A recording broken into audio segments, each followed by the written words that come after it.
ystävät. Kello alkaa olla, ellei jo ole 18. Ja meillä on suuri ilo toivottaa tervetulleeksi syyskokouksen esitelmän pitäjäksi Kari Uotila. Ole hyvä. Kiitoksia.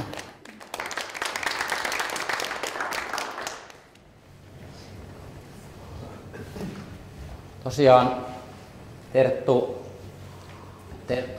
muutama kuukausi sitten tai muutama viikko sitten sanoi, että ehdikö sä tulla pitämään esitelmää tänne, ja jos Terttu sanoi, että tulee jonnekin pitää esitelmä, niin sitten tietenkin tullaan. Mutta tähän on ihan syynsä, eli meillä on tässä tämmöinen yhteinen pitkään käynnissä ollut tutkimushanke, jonka niin kuin yksi osa on tämä kysymys tästä Pyhän Hengen talosta ja missä päin se Turussa olisi voinut sijaita. Tässä on nyt koottuna oikeastaan tämä esitelmän niin kuin uudenlainen tapa pitää esitelmät. Ensin kerrotaan tulos ja sitten mennään pikkuhiljaa, mutta kaksi hiukan erilaista vaihtoehtoa siitä, miten tätä asiaa niin kuin nyt tämänhetkisen arkeologisen tiedon valossa voidaan niin kuin tarkastella. Eli tässä on nyt ylempänä on vaihtoehto 1, joka on tämä yleinen vallitseva ajatus siitä, että tosiaan tässä Julinin tontin, entisen Ingmanin tontin, nykyisen Casagranden tontin alueella tosiaan sijaitsee tämä Pyhän Hengen kirkko, joka on rakennettu 1500-luvun lopulla. Ja sitten sen oikeastaan Erkinkadun puolella on nämä rauniot, joita on pitkään pidetty Pyhän Hengen talona, keskiaikaisena tai 1500-luvun talona. Ja siellä oikeastaan tällä Julinin tontin puolella suoritettiin arkeologiset tutkimukset jo 80-luvulla. Ja oma arkeologinen urani oikeastaan alkaa siitä, että olin niissä tutkimuksissa rakennusarkeologina tutkimassa juuri oikeastaan ensimmäisenä tehtävänä tätä Pyhän Hengen taloa. Tämän hetken arvion mukaan suhteellisen vihreänä, mutta sinne lähetettiin, mutta se vaan kertoisi johtajien taidosta lähettää nuoriakin välillä jonnekin. Ja sitten tässä on toinen kuva, jossa esitetään sitä, että miltä Pyhän Hengen kirkko olisi saattanut noin suurin piirtein näyttää valmistuttuaan, ja sitten koottuna sitä, mitä me tällä hetkellä tiedetään niistä muuratuista rakennuksista, mitä on tässä nykyisen Casagranden talon puolella. Varmaan monet teistä on tottunut sanomaan Casagranden talo Ingmanin taloksi, mutta ne nyt on yksi ja sama talo, ja Turussa on nyt tämä käytäntö, että merkittävien omistajien mukaan talot nimetään, niin mennään sillä, mutta tuskin se nyt teille sekaannusta aiheuttaa. Tosiaan tämä Pyhän Hengen talo tunnetaan nyt jo keskiaikaisista lähteistä, sieltä ihan 1300-luvulta alkaen. Se on ollut siis vanhusten, vähävaraisten ja muiden hoitolaitos osana tätä katolilaista keskiaikaista kirkkojärjestelmää. Ja siitä on muutamia lähdemainintoja 1400-luvulta, ja se on varmasti ollut olemassa Mikael Agricolan aikaan 1500-luvun alkupuolella.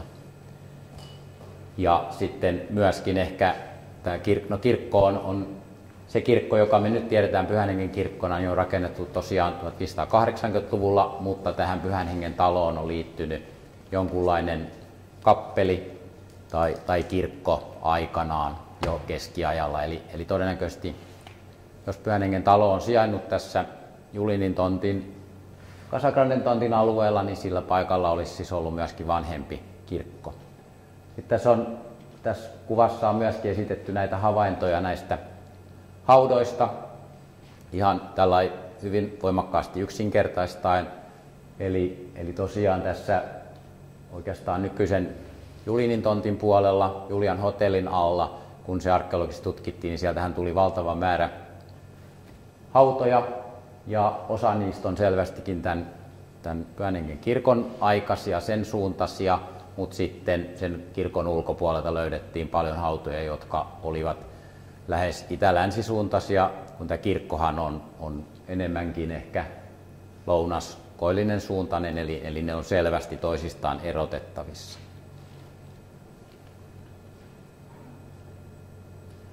Tässä on nyt vaan ilmakuva siitä, nyt ei ole osoitinta, mutta varmaan nyt löydätte tuosta kartalta Casagranden talon, joka on tuo valkokattoinen tässä jokirannassa. Sitten tässä vieressä Rahenkatu 1 talo, missä on nämä punaiset katot siinä. Itse asiassa juuri tällä hetkellä, ei nyt tänään just tällä hetkellä ei ole kaivaukset käynnissä, mutta kaivamme siellä on paalutustyöt käynnissä ja sieltä otetaan nyt talteen ihmisten luita myöskin, eli sielläkin tehdään juuri nyt arkeologisia tutkimuksia. Ja sitten on tämä Julinin hotellialue tässä Erkinkatua vasten tuolla laajana kokonaisuutena. Ja tosiaan oma lähtökohtani tähän alustukseen on se, että tämä Pyhänhengen kirkko ja Pyhänhengen talo, niin sitä on hyvin monet tutkijat tälläkin hetkellä tutkivat ja on tutkittu viime vuosien aikana. Varmaan oikeastaan enemmän kuin juuri mitään muuta kohdetta nyt Turussa, niin tätä nimenomaista korttelia on hyvin monet tutkineet. Osittain varmaan just sen takia, että siellä on Benito Casagrande on voimakkaasti historiasta kiinnostunut henkilö ja hänen kauttaan on tätä tutkimusta siellä tehty. Ja nämä mun ajatukset perustuu niihin kokemuksiin, niihin tietoihin, jotka mulla on tästä alueesta. Eli tosiaan olin siellä silloin 80-luvulla jo apulaisarkeologina tai kenttäarkeologina johdin näiden Pyhänhengen talon ja kirkon tutkimuksia ja sitten olen sen jälkeen ollut Casagranden talon puolella eri vaiheissa tehnyt arkeologisia tutkimuksia. Eli nämä tiedot on sellaisista aineistoista, joita olen itse ollut mukana kaivamassa, ei niin kuin muiden tutkimuksista. Tässä on hauskainen tilannekuva sieltä kaivauksista. 80-luvulta varmaan osa teistä ehkä on ollut silloin Turussa ja on voineet ainakin vaikka ohikulkiessaan nähdä tätä tilannetta. Se näyttää aika erinäköiseltä kuin tämän päivän työmaa siitä, että ei paljon valko- eikä keltakypäriä eikä sinikypäriä näy eikä kaikilla ole suojaliivit päällä eikä mitään muutakaan. Ja porukka tallustelee tuolla työmaalla iloisesti parkkuissa ja varmaan lenkkarit jalas ja kaikkea muuta vastaavaa. Tässä on etualalla, kaivinkone on nyt sisällä tässä Pyhänhengen kirkossa, eli tästä kirkosta kaivettiin esiin vuosien 83-85 aikana nämä kirkon seinistä iso osa tai kirkkorakennuksesta ja sitten tuolta sisäpuolelta noita hautoja ja tuolla seinää vasten tiiltä taitaa olla se seinä, niin siellä on siis nykyinen Casagranden talo ja tonne jätettiin kaivamatta noin 10-15 metrin levyinen kaista tätä kirkon sisätilaa, se alue, josta nykyisin ajetaan sinne parkkihalliin sisälle. Eli siellä on vielä jäljellä kymmeniä 1500-luvun keskiaikaisia ja 1500-luvun turkulaisia haudattuina, ja siellä he ovat toivottavasti hyvässä kunnossa edelleen. Tuossa näkyy nämä kirkkorakennus, sen muurit ja sitten tätä paalutustyötä. Ja sitten tuolla vasemmalla niin on tämä toinen muurattu rakennus, eli Pyhänhengen talo. Sen ylemmät kerrokset, ylempi kerros, jäljellä ollut kerros, niin tosiaan on nykyisin siinä Lidlin kaupparakennuksen sisällä, kun menette Juliaan tuohon aulatilaan, niin siellä voi näitä rakenteita nähdä siellä. Ja sitten jos menee sinne kellarikerrokseen, niin siellähän on aika hieno luentosali, jossa on tosiaan sekä Pyhänhengen kirkon seiniä jäljellä, että myöskin tämän Pyhänhengen talon seinärakente. Ehkä osa teistä on käynytkin siellä, nähnyt sen paikan. Mutta tässä näkee, missä tilanteessa niin omalla tavallaan varsinaisten kaivausten jälkeen oltiin, eli silloin on jo osa tästä Pyhänhengen talosta esimerkiksi täytetty ja siellä on lyöty paaluja ja kaikkea muuta vastaavaa, jotta se uusi rakennus saatiin rakennettua tähän päälle. Ja tässähän oli taustalla se, että tässä oli ollut jo 60-luvulla arkeologiset kaivaukset, C.I. Karperin johtamat, jossa hän oli sitten varmentanut tai tutkinut tämän Pyhänhengen taloa ja myöskin tätä kirkkoa. Eli tässä lähdettiin liikkeelle semmoista aika hyvinkin tiedetystä tilanteesta, että on nämä molemmat rakennukset ja aika paljon ympärillä myöskin puurakennuksia, mutta sitten niin kuin aina arkeologisissa tutkimuksissa käy, niin kaikki kun vähän enemmän kaivetaan, niin tilanne muuttuu. Ja tässäkin sitten havaittiin, että itse asiassa esimerkiksi näiden hautojen, joita kirkosta tuli, niin meillä oli se käsitys, että niitä on noin 3-4 kerroksessa ja sitten tulee tällainen palokerros tai kalkkilastikerros tai muita vastaavia ja sen alla ei ole enää hautoja. Ja ne haudat oli kaikki kirkon suuntaisia, mutta sitten kun kaivauksissa piti mennä pohjaan saakka, niin havaittiinkin, että itse asiassa sen täyttökerroksen, johon edellätäjät olivat lopettaneet kaivaukset, niin sen alta tuli sitten vielä useampi kerros hautoja, joista suuri osa ei ollut sitten enää kirkon suuntaisia. Se niin kuin aavistuksen verran sotki sitä aikataulua, kun yllättäen niitä hautoja olikin huomattavasti enemmän. Ja samaten myöskin tässä kirkon edustalla, niin tämä alue, niin tämä oli myöskin sitten tosiaan huomattavasti enemmän kirkon ulkopuolella oli hautoja kuin oli alun perin niin kuin ajateltu. Eli hautausmaa on ollut niin kuin huomattavasti laajempi. Ja sen verran nyt kollegojen tutkimuksiin, eli tosiaan dosentti Liisa Seppänen on näitä vainajia analysoinut viime vuosina, ja hänellä on täältä kirkon ulkopuolelta läheltä Brahenkadun linjaa täältä kuvassa oikealla alhaalla, niin on muutama vainaja, joista hänellä on radiohiili-ajoituksia 1400-luvulle, eli kertoo siitä, että osa näistä vainajista on keskiajalta. Niin kuin ehkä kaivausvaiheessa ajateltiin niin, että nämä vainajat ovat joka tapauksessa kirkkoa vanhempia, mutta silloin meillä ei ollut mahdollisuuksia, tai museovirastolla, joka kaivauksia silloin toteutti, niin ei ollut mahdollisuuksia tehdä ajoituksia. Ja tässä on nyt tuosta kirkosta vielä kuva. Tässä on harvinainen kuva, että on itsekin päässyt melkein valkoinen lippalakki päässä kentälle tutkimaan näitä. Eli täältä ne kirkon muurit näyttivät silloin, kun niitä tehtiin, ja samaan aikaan rakennustöiden kanssa niin viimeisiä osia tästä kirkosta kaivettiin esiin ja purettiin ja muuta. Eli se oli aika hektistä nämä viimeinen vaihe tässä. Ja tässä on tosiaan, saatte vähän korkeuskuvaa nyt. Seuraava kuva on sitten siitä, miltä tällä hetkellä siellä kellarikerroksessa näyttää. Tässä on kirkon puolen seinää meiltä kollega Tuula Pitkänen piirtämässä. Eli tähän maailman aikaan tietenkin kaikki piirrettiin vielä käsin, jokainen kivi ja jokainen tiilenpala ja muuta. Ja tähän meni aika monta päivää ja viikkoa, kun nämä kaikki seinät piirrettiin. Nythän tämä ei kestä kuin pari minuuttia ja se kaikki on digitaalisena olemassa, mutta ei mennä nyt siihen tässä kohtaa. Se mikä tässä on nyt mielenkiintoista on se, että tässä näkyy näiden kiviseinän alla niin nämä hirret, eli nämä molemmat rakennukset, sekä kirkko että Pyhän Hengen talo on rakennettu niin kuin hirsiarinoiden päälle, kuten kaikki vanhat Turun muuratut rakennukset on hirsiarinoiden päälle perustettu. Ja saatte vähän tätä korkeuskuvaa, niin nyt tästä tulee seuraava kuva, joka on sieltä nykyisestä kellarikerroksesta. Siitä mennään sisälle siihen seminaaritilaan, niin siinä on aikaisemmin tässä yhdessä vaiheessa, taisi olla Turun museokeskuksen pystyttämä pienimuotoinen näyttelykin, niin jos katsotte tarkkaan esimerkiksi ulkoneman kiviä tuolla, niin nythän ne on tuossa ihan silmätasolla, ja ne samat kivet törröttävät tuossa suurin piirtein meidän piirtäjän pään kohdalla tuossa kuvan keskiosassa. Eli täällä betonin alla on sekä kirkon että Pyhän Hengen talon osalta nämä hirsiarinat ehkä toivottavasti vielä jäljellä. Kukaan ei ole niitä nyt sitten käynyt vuoden 1985 jälkeen kurkkaamassa, tai en ole ainakaan kuullut, että olisi käynyt.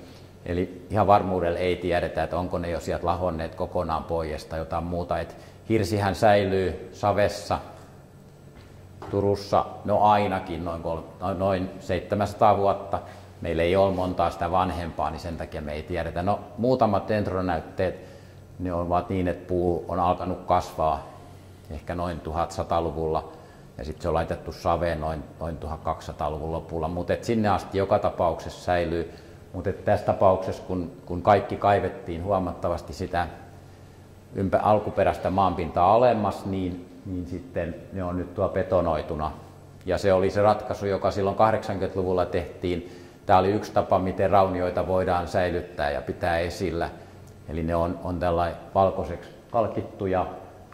Ne ensin näyttää ehkä sellainen tyroksista tehdyiltä niin kuin palleroilta, mutta ne on oikeasti niitä muurikiviä. Ja niiden seinien sisäpuolella on vielä osa vainajistakin jäljellä. Tässä on nyt näkyy tämä kirkko ja sitten sen vieressä tämä Pyhän Hengen talo vähän pienempänä, mutta itse asiassa ajatellaan, että se on, jos se olisi keskiaikainen kivirakennus, tämä talo tuolla yläkulmassa, niin se on aika iso muurattu rakennus olisi aikanaan ollut. Ja tosiaan me tehtiin siinä arkeologiset kaivaukset niin, että ne molemmat tai huonetilat kaivettiin niin kuin kokonaan pois. Ja aika pian kaivausvaiheessa havaittiin se, että itse asiassa nämä Pyhän Hengen talon, varsinkin tämän kuvassa niin kuin tuonne yläreunaan menevä isomman huonetilan osalta, niin seinien perustuskivet loppuvat aika nopeasti, niin kuin tulevat ne vastaan, ja rakenteet tuntuvat, tai huoneiden sisäpuolella on vanhoja rakenteita, jotka jatkuvat perustuksia alemmas. Ja löytöaineisto, mitä tästä Pyhän Hengen talon sisältä tuli, niin oli oikeastaan 1600-1700-lukua, ja sieltä ei esimerkiksi yhtään keskiaikaista tai 1500-luvun rahaa ainakaan kenttätilanteessa löydetty. Nyt meillä liittyy tähän Julinin tontin tutkimuksiin sellainen pieni arkeologinen haaste, että niitä tutkimuksia ei ole koskaan tai ei vielä ole saatu raportiksi saakka valmiiksi. Siitä ei nyt tosiaan ole aikaa vielä vasta kuin hiukan vajaa 40 vuotta, mutta tässä kävi niin, että kun tähän asiaan palasin 2013 ja silloin vanhin tytär oli just saanut ensimmäisen lapsen, niin hänellä oli aikaa, niin sitten kaivettiin vanhoista arkistoista omat käsinkirjoitetut muistiinpanot ja hän sitten kirjoitti ne tietokoneella ylös, eli omista tutkimuksista mulla on kyllä nyt raportit olemassa, mutta toki kollegojen raportit puuttuu ja sitten löytöluetteloa en tiedä, että olisi saatu valmiiksi. Eli sen takia mulla ei ole nyt ihan tarkkaa kuvaa siitä, että mitä löytöjä on, mutta niin kuin se kuva, joka kentällä oli meidän tutkimusryhmällä, oli se, että Pyhän Hengen talo ei esineistön perusteella olisi kaikista vanhinta osaa siellä, joka oli aika outo tilanne, koska silloin me ajateltiin koko ajan, että se on se vanha talo. Sitten tästä Pyhän Hengen talosta myöskin kaivettiin hirsiarinnat esiin ja sitten niin kuin näitte tätä rakentamista, niin sinne tuli tosiaan näitä paaluja ja muuta ja sen takia näitä muurien alle, kun laitettiin tai muurien väleihin laitettiin paaluja, niin niistä kohdista otettiin talteen ne kaikki hirret. Siis silloin vuonna 1985 voitiin lukea siitä, että jossakin Amerikassa on joku systeemi, jolla puiden vuosilustorenkaista voidaan tehdä ajoituksia, mutta Suomessa sitä vasta, Terttu voi varmaan vahvistaa, niin niin kun ehkä biologit olivat jo tietoisia, että näin voi tehdä, mutta ajatus siitä, että sitä voitaisiin käyttää oikeasti arkeologiassa, niin sitä meillä ei vielä siinä vaiheessa ollut, mutta kaikki puut sahattiin talteen. Sekin osoittaa tutkimusjohdon hyvä. Sen lisäksi, että se annettiin nuorille mahdollisuus, niin sen lisäksi kaikki puut, mitä otettiin pois, niin varastoitiin. Ja ne sitten sijaitsi seuraavat ajat 30 vuotta Kuusiston kartanon makasiinissa hyvin kuivumassa siellä rakennuksessa. Mutta ne kuivivat siellä tasaisesti ja eivät lahonneet. Eli sieltä voitiin sitten 2010-luvulla valita sit puunäytteitä. Silloin sitten tehtiin tästä Pyhän Hengen kirkosta 3D-mallia ja siinä yhteydessä oli muutamaan näytteeseen myöskin tämän talon osalta mahdollisuuksia. Ja silloin sitten, mä en tiedä, että onko se mun puulistaus ainoa mikä on olemassa, mutta mulla nyt oli kuitenkin lista niistä puista, mitkä mä olin ottanut ja niistä sitten pystyisin valitsemaan mielestäni 3 parasta. Yksi oli tästä niin kuin, oikeastaan niin, että Erkin katu on täällä ja sitten Aninkaisten katu on tässä niin kuin ulospäin, eli talon niin kuin itäpäädystä. Sen pitäisi olla niin kuin kenttätutkimusten perusteella kaikista vanhinta osaa tätä rakennusta. Tästä otettiin näyte ja sitten myöskin 2 muusta kohtaa tämän arinoista. Ja nyt en ole siis ihan varma, onko näitä ajoitustuloksia koska aikaisemmin missä esitelty, mutta ja nämä on nyt hyvin haastavat nämä ajoitukset. Tässä kävi vielä niin, että 10 vuotta sitten Pentti Zetterberg sai nämä valmiiksi vähän ennen joulua, ja hän ensin oli sillä kannalla, että nämä puut ajoittuvat noin 1460-1470-luvulla. Ja mä olin sitten jo kirjoittamassa lehdistötiedot, että Pyhän Hengen talo olikin keskiaikainen, ja sitten Pentiltä tuli viesti parin tunnin päästä, että odota hetki, että nyt joku ei täsmää. Ja mä sanoin, no ei, mihin mulla nyt kiire olisi, että tämä on nyt jo 30 vuotta vanha juttu. Ja tosiaan sitten meni vähän joulun yli, ja sitten Pentiltä tuli vastaus, että hän on nyt tarkistanut nämä aika moneen kertaan, ja kerta kaikkiaan nämä 2 puunäytettä, jotka on sieltä vuodelta 1985, niin ajoittuvat aika tarkkaan vuodelle 1740. Ja että se tarkoittaisi sitä, että ainakin iso osa tästä, mistä me ajatellaan nykyisin Pyhän Hengen talona, niin on vasta 1700-luvulta. Tämä on nyt edelleen niin kuin haastava asia, ja niitä puunäytteitä ei nyt enää ole siellä Kuusiston kartanon aitalla. Ne on nyt viety museoviraston, tai ne ovat siirtyneet kokonaisuutena museoviraston kokoelmiin, mutta varmaan ne jossain sijaitsee. Että yksi mahdollisuus on se, että tehtäisiin vähän useammasta ajoituksia, ja toki se, että jos nämä löytöluettelot mahdollisesti saadaan tehtyä, niin sitten voidaan tarkentaa sitä puolta. Mutta tässä vaiheessa niin kuin se, mitä me ollaan perinteisesti ajateltu, että on Pyhän Hengen talo, niin ainakin iso osa siitä olisikin vasta 1740-luvulta. Nyt me ollaan tosiaan arkeologian professori Jori Hagrenin kanssa. Me aloitettiin tätä eri tonttien omistajahistorian tutkimusta tuolla Kauppatorin kaivausten yhteydessä. Ja hän on nyt sitten käynyt tätä muuta osaa, vanhaa Turkua myöskin läpi. Ja hän on nyt omissa tutkimuksissaan nyt sitten hiukan kanssa tarkentanut juuri tämän korttelin niin kuin omistajien, asujien ja muita lähdetietoja, mutta se tutkimus on nyt vielä vaiheessa, että nähdäänkö me jossain lähdetietoakin siitä, että 1740-luvulla vasta olisi rakennettu se rakennus, mikä siinä Lidlin kauppakeskuksessa tällä hetkellä on. Eli hiukan yllättäen tai omalla tavallaan oudosti niin meiltä niin kuin hukkus Pyhän Hengen talo. Mutta oltiin sitten kesällä 2012 Casagranden talossa. Nyt mä en muista aina näitä Casagranden talon ravintoloiden nimi niin tarkkaan, mutta olisiko niin, että tässä on se Torketti ravintola on tässä ensimmäisenä tässä kulmauksessa varmaan. Ja siellä tosiaan on kellarikerros, jossa on useita holvattuja kellareita. Ja sitten niiden takana niin oikeastaan ensimmäisen kerroksen puolella niin tehtiin remonttia tai korjattiin sitä.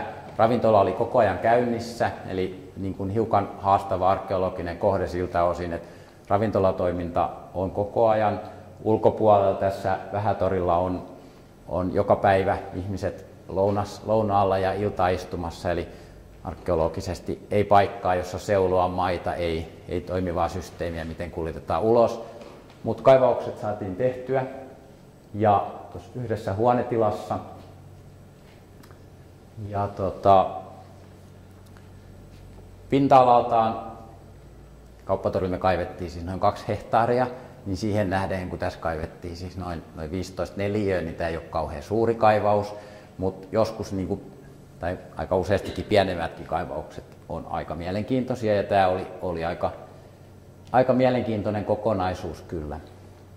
Jos ihan lyhyesti ensin näistä kellareista, Casagranden talon kellareista, oletan, että osa teistä on ehkä niissä käynyt vierailullakin, että nehän on tosi hienot kellarit, ja niissä ehkä aistii, kun siellä kävelee, jos ette ole käynyt, niin kannattaa kyllä pyrkiä menemään sinne sen, että sinnehän kuljetaan nyt tuolta, pääsee niin kuin oikeastaan aika läheltä tuota paikkaa, missä on tuo punainen pampula, tuo 1669, niin siitä menee siis portaat alas, jotka tehtiin tämän korjaustyön aikana, mutta aikaisemmin niihin on kuljettu tuolta niin kuin sisäpihan puolelta portaikkoa pitkin, ja siellä on monta kellariosaa, ja sitten siellä on esimerkiksi tämmöinen, tuossa kuvassa ihan keskellä tämmöinen pienempi huonetila, joka on oikeasti niin kuin, siinä on 2 portaikkoa. Siinä lähtee niin kuin, tänne niin kuin teistä katsottuna oikealle portaikko, joka näkyykin, eli se kertoo siitä, että siitä on noustu niin kuin rakennuksen seuraavaan kerrokseen,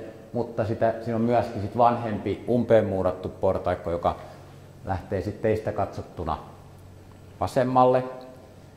Ja se oli oikeastaan niitä, kun siellä aloitettiin työt, niin oivalsi, että ei hetkinen, että tässä talossa on oikeasti niin kuin jäljellä useampi kerros. Ja sieltä kellarista, kun ne portaat lähtevät ylös, niin ne johtaa niin kuin tämmöiseen kapeaan tiiliportaikkoon, joka tällä hetkelläkin on esillä siinä ravintolatilassa. Jos osa teistä on käynyt siellä ruokailemassa tai muuten, niin tietää tämän. Ja tässä on niin kuin, se, mikä tästä tekee niin kuin rakennusarkeologisesti tosi mielenkiintoisen, on se, että ei pelkästään se, että meillä on tosiaankin selvä tämmöinen pitkäaikainen portaikkorakenne, että on kuljettu eri suuntiin, kertoo siitä, että ollaan vanhassa talossa sisällä. Toki nuo äsken näytetyt ajoituksetkin kertoo siitä, mutta myöskin se, että tämä portaikko tässä, kun näkyy nämä askelmat, niin se jatkuu sen jälkeen ton seinän niin kuin sisään tonne. Eli osa tuosta nyt ravintolatilassa olevasta seinästä on siis selvästi Turun Paloa vanhempi, pystyssä oleva rakennus. Ja todennäköisesti ne rakenteet ulottuu, niin kuin, voi ulottua jopa toiseen kerrokseenkin nykyisen Kasagranin talon niin kuin päärakennuksen osalta. Ja mehän on totuttu ajattelemaan niin, että Turussa, Turun Palon jälkeen meidän kaikki vanha keskiaikainen tiilitaloperinne ja muut nämä rakennukset, niin ne sorrutettiin ja meillä ei ole jäljellä niin kuin pystyssä olevia taloja ennen Turun Palon aikaan muurattuja rakennuksia.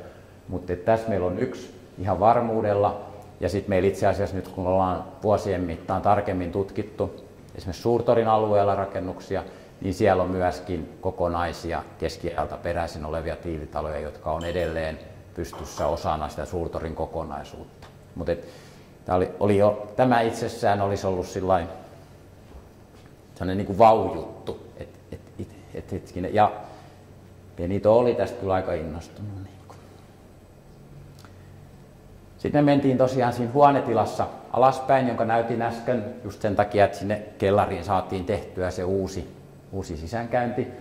No nyt tietty, tässä on vähän valaistuskin huono, mutta saatte nyt vähän kuvaa siitä, että se kaivauskohde oli hiukan haastava, eli se tehtiin niin kuin keinovalossa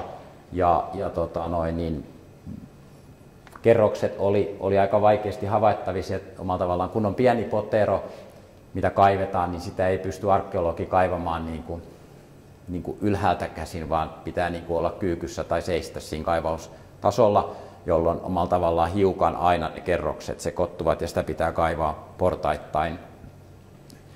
Me ollaan nyt havaittu muissa kohteissa, että me löydetään paljon paremmin kaikista vanhimpia asioita, kun me päästään kaivamaan niitä niin kuin sivusta, niin kuin profiilista. Et silloin kun me kaivetaan tasossa, niin sit me aina vähän niin kuin niitä väkisinkin sotketaan ja sekoitetaan. Ja tosiaan nämä tämän aika pienen huonetilan niin kuin arkeologiset löydöt niin on kyllä todella hienot. Aika useasti minulta kysytään, että mikä on niin kuin kaikista hienoin aarre, mitä on löytänyt. Ja sitten kun mä alan selittämään, että nämä on oikeastaan niin kuin mun mielestä kaikista hienoimpia aarteja, mitä mä oon löytänyt, niin sitten ihmiset aina, ei mulla ole tätä kuvaa nyt kännykässä, että mä näyttäisin, mutta voitte nyt kuvitella. Eli tässä nyt saattaa olla, että tuli ensimmäisenä tämä tuolla vasemmalla ensimmäisenä oleva ikkunalasi.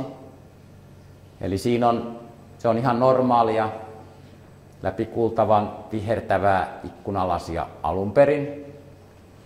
Se on normaali, sanotaan, että se on 2-3 milliä paksua, mutta kun se on sitä varhaisempaa keskiaikaista, niin se alkaa muuttumaan tällaiseksi ruskehtavaksi, matalaksi hiekkakivilaataksi ajan myötä, kun se on maassa. Ja kun me ollaan 1400-luvun, 1500-luvun ikkunalasissa, niin ne ei enää muutu. Vaan tämä on ikkunalasia, jota Suomesta tai Turusta on löytynyt muutama pala Apuopetusmuseon alueelta, ehkä muutama pala Tuomiokirkon ympäristöstä ja sitten Koroisista. Ja nyt sitten niin kuin tältä tontilta, että jo pelkästään näistä tiesi, että ei hetkinen. tähän liittyisi vielä se, että kun mä mainitsin, että tosiaan tehtiin siinä tämä kaivaus siinä ravintolayhteydessä, niin me kaivettiin ne kaikki maayksiköt säkkeihin ja seulottiin toisessa paikassa. Ja sitten ensin tuli tämä ensimmäinen pala, josta sitä ajattelin, että vau, että en nyt olisi uskonut ihan heti, että toispuolijokkea tulee vastaan niin kuin noin 1300-luvun ikkunalasia. Ja tämä tarkoittaa siis sitä, että sillä aikatasolla ikkunalasi on automaattisesti kirkollisesta rakennuksesta. Niin kuin ei ole niin kuin mitään, läntisessä Euroopassa ei ole niin kuin perinnettä, jossa me voitaisiin ajatella, että joku harvinaisen vauras porvari olisi ensimmäisenä laittanut ikkunalasit, vaan että nimenomaan se on näin. Ja sitten mä muistan ensimmäisten palojen jälkeen, niin siinä niitä alkuillasta seulottiin kaivauspäivän jälkeen, niin sitten tuli tämä seuraava palanen, josta sitten seuloja sanoi, että tässä seuraavassa palassa on muuten sitten tämmöisiä kummallisia viiltoja tai tämmöisiä kuvioita, niin kuin nyt näette tuosta. Eli siinä oli jäljellä se ikkunamaalaus.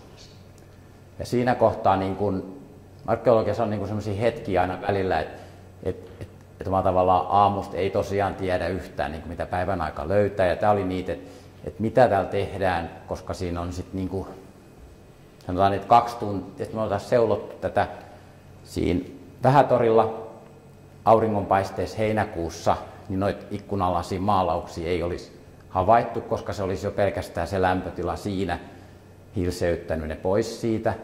Ja sitten toisekseen, että kun meillä oli sit jääkaappi sit seulontapaikasta noin 10 metrin päässä, me saatiin nämä kosteeseen heti.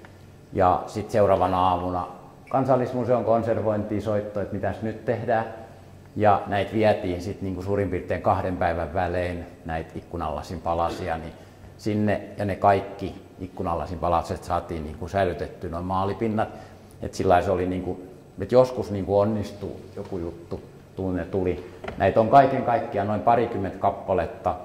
Ja nämä kuvastaa just sitä, että siellä on ollut siis jotain maalattuja, tai siis maalattu ikkunalasia, ja ne on muodostaneet jonkun pyhimyksen kuvan tai jonkun muun, mitä nyt 1300-1400-luvun alkupuolen ikkunalaseissa kappeleissa tai kirkoissa on ollut.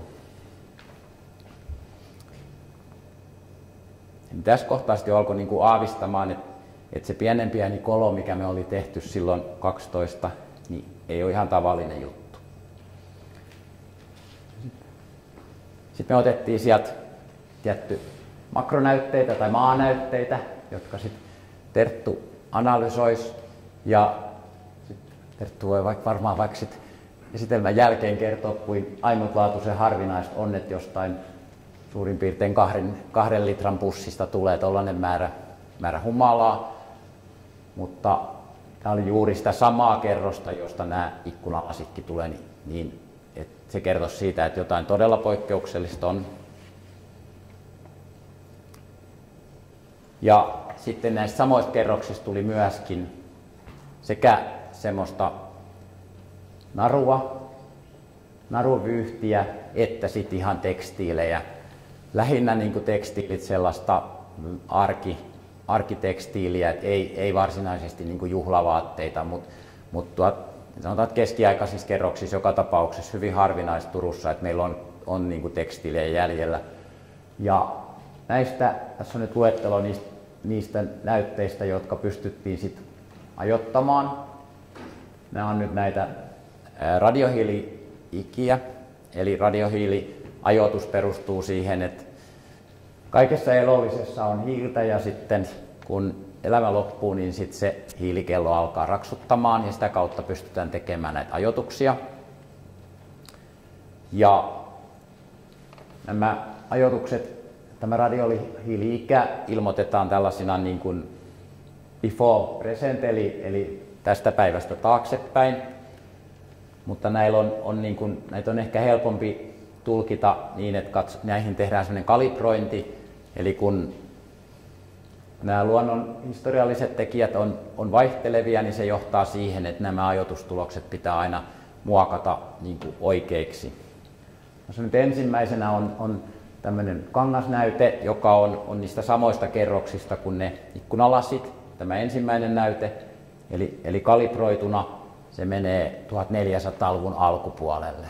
Ja jo pelkästään tämä on Me ollaan niin kuin suurin piirtein sillä aikatasolla, jolloin ajatellaan, että se silta Suurtorilta Vähätorin puolelle rakennetaan. Eli ylipäätään se oli ajateltu, että asutus ylipäätänsä tulee niin kuin toispuoliokkeen. Ja tämä jo oli niin kuin hämmentävän vanha. Mutta sitten kun katsotaan näitä kahta muuta, kaikista vanhimpia ajoituksia, tämä ylempi näistä on toinen tekstiili tai tällainen naru, niin sen ajoitus on joko 1200-luvun loppu tai sitten, niin kuin näette, niin 1300-luvun toinen puolisko. Ja tämä on hyvin tyypillistä nämä radiohiiliajoitukset. Näihin aina, ikävä kyllä aina saadaan kaksi tällaista huippua. Ja sitten aina tutkijasta riippuen tietty. Osa tutkijoista valitsee automaattisesti sen nuoremman, osa valitsee sen vanhemman. Ja sitten osa koittaa miettiä, että kummassa on korkeampi huippu, niin sitä todennäköisempi se on. Sitten on tämä kaikista vanhin humala-ajoitus, se missä oli niin kuin paljon sitä. Ja niin kuin näette, niin siinä on hyvin samankaltainen se jo mahdollisesti 1200-luvun lopulta. Nythän me ollaan siis vuoden 1300-luvun tilanteessa, jolloin vasta Turkukin perustetaan. Terttu, ole hyvä. Niin, nyt te katsotte vanhinta meidän Suomen humalapähkylää, joka on määritetty, ajoitettu, eli se on tuo 1200-luvulta. Ei ole sen vanhempia. Siitepölyä on, mutta ei näitä konkreettisia pähkylöitä. Me ollaan niin kuin hyvin varhaisessa. Kerroksä nyt samaan tien, kun aloitit, mä voisin aika hoitaa kurkkua niin siitä, että kuinka, miten poikkeuksellinen tämä humalan määrä on? Tai... Joo, eli se viittaa jo siihen, että siinä on ollut joku panimo tai kaljan oluen tekopaikka aika lähellä, koska kun tulee jo toista sataa humalan pähkylää, niin siinä on ollut paljon humalaa käytetty paikalla.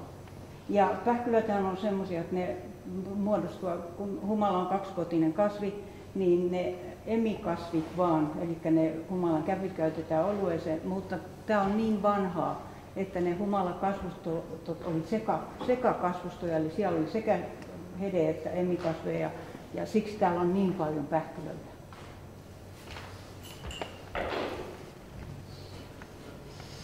Ja Turusta, jos ajattelee tätä kokonaisuutta, niin tämä on yksi suurimpia, mitä 2 litran pussista on pystynyt ottamaan.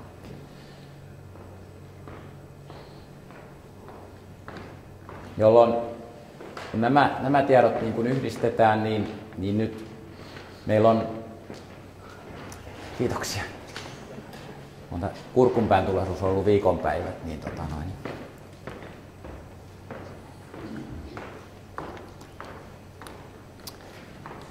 niin nyt meillä on tutkimuskokonaisuuskuva on ennemmin jotain tämän kaltaista.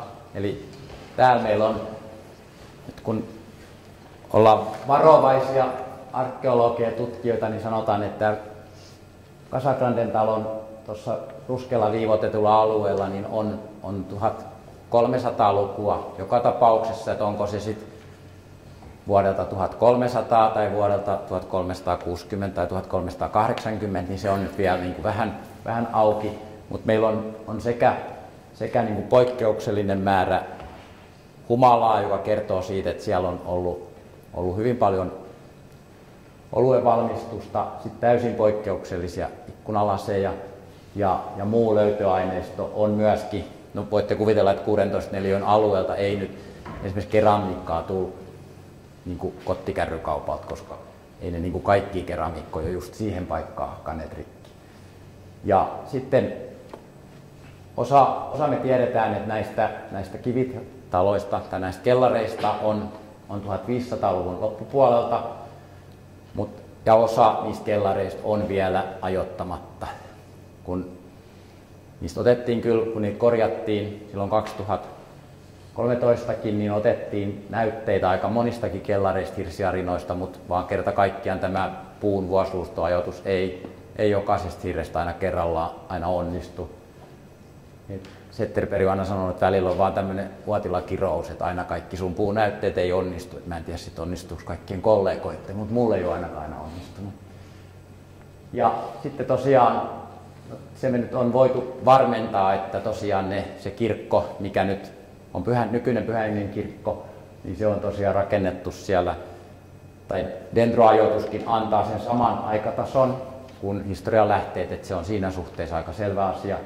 Mutta sitten meillä on tuolla yläkulmassa tosiaan tämä Pyhän Hengen talo, jonka niin kuin oikeastaan ainoa varma luonnontieteellinen ajoitus tällä hetkellä niin on vasta se 1740-luku. Ja nyt jos ajattelee tätä karttaa, niin nythän tästä kohtaa tulee niin kuin silta ylitse ja sitten omalla tavallaan nythän vanhempi länteen kulkeva katu, maantie ehkä ennen on kulkenut tästä välistä ja lähtenyt sitten kaartamaan tuonne hiukan teistä katsottuna loivasti tuonne vasemmalle ylös. Eli me ollaan niin kuin ihan sen keskiaikaisen Turun niin kuin ytimen kulmalla kylläkin tuossa, mutta huomattavan paljon vanhemmassa kuin kaivausten aikana, tai kun mentiin tekemään tutkimuksia, niin voitiin ajatella. Ja sen pohjalta nyt oikeastaan niin tällä hetkellä, jos aloitin tästä alustuksen nyt sillä 2 mahdollisella kuvalla, niin omalla tavallaan ehkä tämä kuvamalli, jossa on kirkko, ja sitten nyt me oltaisiin suurin piirtein tässä kuvassa niin vanhan pääkirjaston edustalla tai jossakin siinä Vähätorilla, niin siinä on itse asiassa kaksi mahdollista kivi- kautta tiilirakennusta, jotka on osittain siis tänä päivänä jäljellä osana Casagranden taloa. Ja sitten kirkko olisi voinut olla ehkä jotakin oheisen kaltaista. Toi keskiratsastaja nyt on tämmöinen tulkinta, mutta ainakin tuon näköisiä on Ruotsin puolella tältä ajalta noin suurin piirtein. Tässä kuvassa nyt ei ole sitä Pyhän Hengen taloa tuolla kirkon takana, kun ehkä tällä hetkellä niin kuin voisi ajatella tulkintana, että se ei siellä sitten vielä tässä aikatasossa olisi ollut. Ja tässä oli tämä varsinainen alustus tai esitelmä, mutta sitten on nyt yksi kuva vielä. Kaisa kysyisi kirjamessulle, että voiko vielä Agrikolan ajasta löytyä aarteita Turusta. Niin tällainen, jos nyt näette käden tuolla takana mittakaavana, niin tällainen rouvashenkilön kuva me löydettiin juuri pari viikkoa sitten tuolta Itäisen Rantakadun kaivauksilta. Kerros on suurin piirtein 1500-luvun alkupuolta. Se on luuta tai nyt olisi oikeastaan pitänyt katkaista se video, tätä ei ole ollenkaan ollut vielä julkisuudessa, mutta ei se varmaan haittaa. Mutta siinä näette ehkä nyt, kuva nyt on hiukan varmaan epätarkka, mutta tuo ylhäällä näkyy kasvot, näkyy tukkalaite ja näkyy sitten valtavan hieno liehuva hame ja muuta. Me ei vielä tiedetä tällä hetkellä mistä esineestä tässä on kysymys. Tämä on nyt matkanut jo konservointiin heti löytöpäivän jälkeen, mutta tällaisia niin kuin vastasin varmaan silloinkin, että maasta voi tulla millaisia aarteita vaan, niin tällaisia niin kuin arkipäivän esineistä tai niistä liittyviä, tällaiset on aika useasti niitä arkeologia-aarteita. Jos mä vaihdan tämän kuvan pois nyt sitten, ettei se näy niin kauhean kauan ainakaan. Mutta siitä Paavokampilla on lähellä niistä kaivauksista? Joo, Paavo Nurmen patsaan vieressä, joo. Siinä meillä on ollut kaivaukset. Varmaan osa on Turun Sanomistakin voinut seurata meidän kaivausten kulkua. Ja Ylen sivut on positiivisessa hengessä, mutta et ollaan siinä vielä muutama viikko. Ja tosiaan myös, tai siellä kaivauksilla ollaan sit myöskin päästy noin vuoden 1300-luvun paikkeille esineaineiston perusteella. Et vielä meillä ei toki ole mitään luonnontieteellistä aineistoa, mutta se keramiikka-aineisto ja muu, mikä meiltä tulee, niin viittaa siihen, että ollaan ihan siellä siinä vaiheessa, kun Turku syntyy ja Dominikaaniluostari siihen mäkeen niin kuin perustetaan. On siellä luonnontieteellistä aineistoa. Mä Niin, tänään neppinyt 6000 hiiltynyttä viljajyvää. No niin, sitten me varmaan yritetään jostain, missä tehdään ajoitus, niin me voidaan kertoa seuraavaksi siitä sitten. Joo. Ja se on ihan just tuossa samassa paikassa. Kiitokset. Tässä oli mun alustus. Anteeksi, jos ääni vähän heikkenee. Tuhannet kiitokset valtavan mielenkiintoisesta esityksestä. Onko mahdollisuus, että jos on kysymyksiä? ilman muuta. Juu. Eli halutaanko kysyä, tarkentaa tai... Ole hyvä.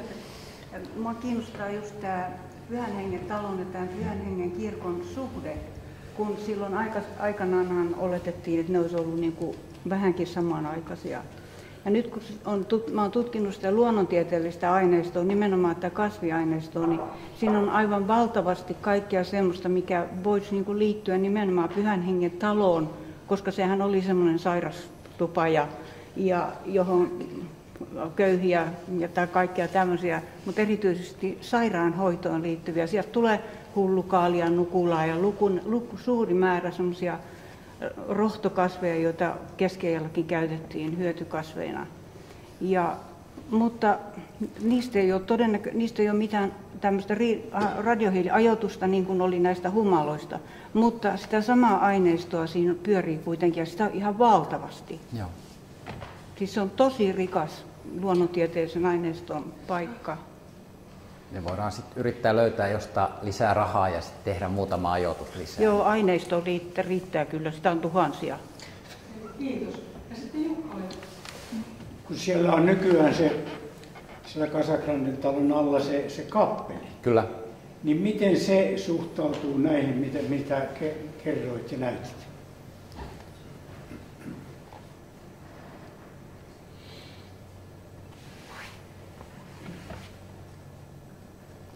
Se kappeli on tämä kaareva osa tässä. Eli kun siihen kappeliin menee sisälle, niin mennään, siinä on nyt ladottu niitä muurikiviä, niin ne on tämän seinän kohdalla.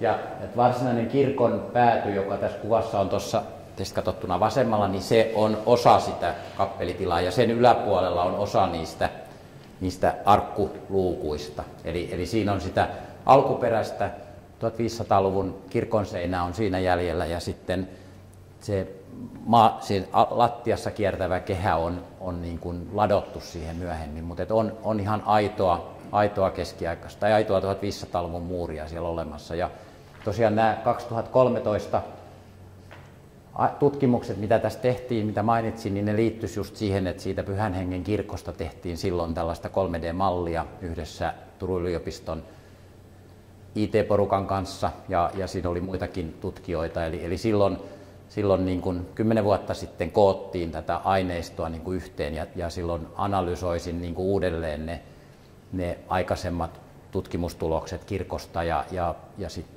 pystyin tekemään semmoisen raakilleen siitä kirkon niin kuin mallista ja sitten nämä yliopiston IT-porukat niin kuin tekivät siitä sitten sen mallin, mikä sitten netissä ainakin on pyörinyt vielä muutama vuosi sitten. Voi olla, että on ehkä tälläkin hetkellä vielä katsottavissa tämä, jonka arkkipiispa muistaakseni vihki sitten silloin vajaa 10 vuotta sitten niin kuin käyttöön sen virtuaalisenkin kirkon.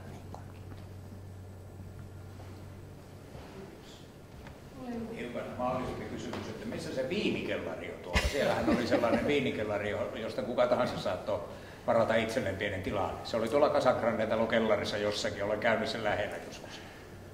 Joo, se on se viinikellari, josta saattoi varata itselleen niin kuin niitä hyllytiloja, niin se oli, kun tuolla ylhäällä on toi 1674-75 ajoitus 2 kertaan, niin se on se kellaritila, jossa oli viinitiloja niin kuin ennen tätä 2012 remonttia. Joo.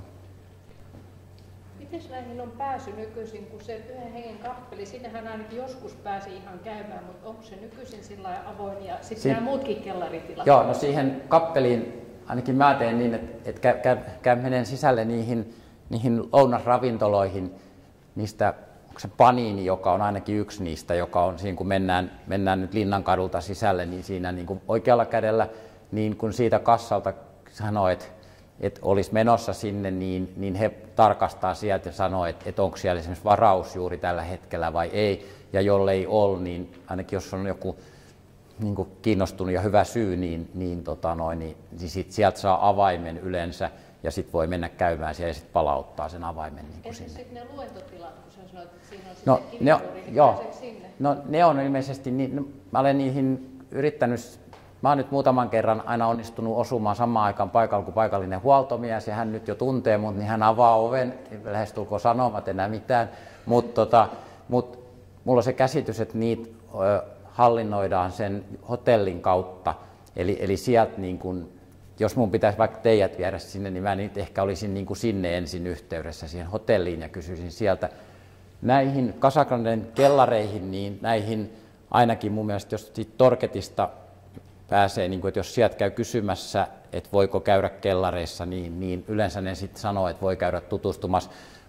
Muut on toki mahdollista, että kun yleensä kun mä olen käynyt, niin Benito on ollut mukana, niin, että ne tunnistaa jo muut. Mä en ihan tarkkaan tiedä, miten helposti ne päästään niin kuin ihan niin kuin siviiliin, mutta kannattaa kysyä ja sanoa, vaikka et oli kuuntelemassa, että haluaisi nähdä ne. Nehän on periaatteessa, nämä kellarit on siis niin kuin ravintolakäytössä olevia tiloja nyt, mutta sinne ei, en ole nyt ihan varma, nyt tietty menee nettiin kaikki, mutta että onko näissä niin kuin tarjoilua, koska se on vähän hankala varmaan se tarjoilu sinne järjestää, mutta on mahdollista oikeastaan joka paikassa näistä pienellä säätämisellä kyllä käydä. Niin kuin. Eli siellä kellareissa en ole käynyt, mutta vastikään olin vihkimässä yhden parin viime lauantaina muistaakseni, siis viikkoaikaa, niin siellä kappelissa. Ja se varaaminen tapahtuu näitä tilaisuuksia varten. Netissä on ollut sellainen ohjelma, jota Casagrandet hallinnoi, ja jota kautta pystyy varaamaan sen tilan. Viimeksi kun itse olen yrittänyt tätä Paninin avainsysteemiä, niin mulle ei silloin annettu sitä. Eli pienellä varauksella, mutta mä ajattelin, että sinulla voi olla näitä taikasanoja. Ja jos niillä on joku semmoinen kuvakokoelma siellä, että näille on pakko antaa, niin voi olla. Voi olla, joo, kyllä. Joo, olen takaisin. Joo, mä kysyisin, että mistä ne on ne maalatut ikkunalasit, mistä rakennuksesta arvelette, että ne on peräisin? Ne on siis kirkollinen rakennus, joko puukappeli tai tällä hetkellä meillä ei ole havaintoa siitä, että tuolla alueella olisi vanhempi muurattu kirkollinen rakennus. Se nyt ei ole ihan poissuljettu, koska jos se vaikka olisi ollut samassa kohtaa kun tämä myöhempi Pyhän Hengen kirkko, niin kuin Pyhän Hengen kirkko on rakennettu 1500-luvulla, niin todennäköisesti silloin vanhempi olisi siitä niin kuin siirretty sivuun tai se olisi tuhoutunut. Mutta todennäköisempää nyt tässä vaiheessa pitäisi sitä, että siellä on ollut puinen kappeli, pieni kirkko ja sitten sen kuoriosassa tai länteen avautuvassa ikkunassa tai jossain tietyssä ikkunassa olisi ollut näitä ikkunalasimaalauksia. Niin kuin sellaiseen johonkin paikkaan, johon joko auringonvalo sitten keskipäivällä tai johonkin tiettyyn kellon aikaan olisi tullut läpi, niin sellaisen paikkaan ne nyt mielessään niin kuin kuvittelisi ainakin. Jostakin olen lukenut, että tämä nyt on sitä aikaisempaa tutkimusperinnettä ilmeisesti, että Pyhän Hengen talon toiminta hiipui uskonpuhdistuksen jälkeen tai reformaation jälkeen. Mutta tämän mukaan sitä rakennettiin vielä 1700-luvulla.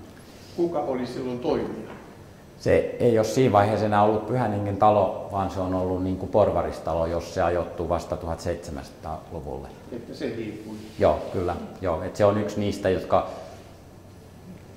mielellään niin kuin Agricola, ajattelen, että ehkäpä Agricola halusi vielä pitää niitä pystyssä, niitä vanhoja traditioita, mutta joka tapauksessa Kustaa Vaasa uusi aika väkisin niin kuin jyräsi niitä ja se katolilaiseen uskoon liittyvä niin kuin lähimmäisistä eri tavalla huolta pitäminen, niin se hiipui väkisinkin uskonpuhdistuksen ja varmaan niiden taloudellisten haasteiden takia, mistä tässä kirjassakin on niin kuin useampia artikkeleja ja muita vastaavaa. Eli et tietyllä tavalla se liittyy siihen ilmiöön niin kuin tavallaan sitten. Se 1700-luvulla se on ollut porvaristalo, jota sitten, se on nyt edelleen arvotus, että missä vaiheessa sit on joku päättänyt, että sitä ruvetaankin sanomaan Pyhän Hengen taloksi. Et sen takia tämä on vasta alustava tulos tämä, tai niin kuin ajoitustulos. Et en uskalla tätä nyt vielä tiedotusvälineille kertoa. Ossi oli. Joo, vielä tähän kysymys ainakin tai ehdotus. Sä kerroit, kuinka paljon on sitä aineistoa, ja Terttu sanoo aineistoa, että kuinka tärkeää on saada sitä kaikkea, paitsi teidän raportit kuntoon tietysti ja muuten, mutta me olemme tässä Agrikola-seurassa jo, Mikkal Agrikola-seura on muun muassa tänään täällä syyskokouksessa tuonut esille, että valmistaudutaan vuoteen 2028, jolloin tulee kuluneeksi 5 vuotta, kun Mikkal Agrikola siirtyi Viipurista tänne piispan sihteeriksi. Olisi kyllä kiva ajatella kytkeä tämä teidän ja tietysti muidenkin tekemät, ja meillähän on seurassa aktiivisia edelleen arkeologiatutkijoita ja muita tutkijoita, jotka voi avustaa, niin jos saataisiin vaikka rahoitusta siihen, että millainen oli se Turku ja esimerkiksi tämä kohde vuonna 1528, kun Agrikola tuli. Se voisi olla hyvinkin kansanomainen tieteelliseen tutkimukseen perustuva, jossa vähän niin kuin Rependat ja muut, en tiedä oliko sitä siihen aikaan, ja katedraalskuulanit ja muut. Että siinä olisi tämmöinen niin kuin tieteellisen tutkimuksen popularisoinninkin kohde, mutta sitä kautta voitaisiin saada sitten rahoitusta myös itse tähän lisätutkimuksiin, joita te muun muassa näitä aineistoja osaatte tehdä. Tämmöisen pallon nyt heitän sinulle, ja Mikkal Agrikola seura voisi olla siinä tämmöisenä yhtenä kumppanina ainakin. Joo. Ossi on hyvä sateentekijä, sen mä tiedän niin kuin parhaastaan. Silloin muutama vuosi sitten Beniton kanssa, tai silloin siis nämä tutkimukset, mitä tässä on tehty, niin meillä Tertun kanssa on ollut tarkoitus se 10 vuotta nämä julkaista niin kuin jollakin tavalla. Ja sen takia tietty Terttu käski mut taas puhumaan, että mä muistaisin tämänkin hankkeen. Niin kuin, silloin muutama vuosi sitten ennen Kauppatorin kaivauksia, niin sanoisin Benitolle, että kaivan ensin Kauppatorin ja sitten sen jälkeen niin voin näitä niin kuin mielenkiintoisia tutkimushankkeita, mutta toki Kauppatori voi nyt jo ajaa toriparkkiin, kuten varmaan kaikki on huomannut, että sen puolesta niin kuin tässä joulukuun alusta alkaa itsellä 3. ja 4. eläke, niin ehkä sitten näitä eläkeläisten ensimmäisenä vuosina voisi vielä jotain ehkä koittaa kirjoittaa, niin kuin on niin kuin pitkällä eläkeiän puolella sitten. Et varmaan mielenkiinnolla, ja tosiaan niin kuin tässä nyt yritin tuoda esiin sen, että en nyt suinkaan ole ainoa tutkija, joka tätä tonttia ja tätä aluetta tutkii, vaan että niin kuin monet muut tutkii sitä myöskin, ja on hyvin ansiokkaita ja hienoja tutkimuksia. Niin nämä nyt vaan oli niitä, mitkä olen nyt itse kaivannut esiin sieltä. Ja siitä me ollaan tosi kiitollisia, että tulit näistä meille kertomaan. 1000 kiitokset.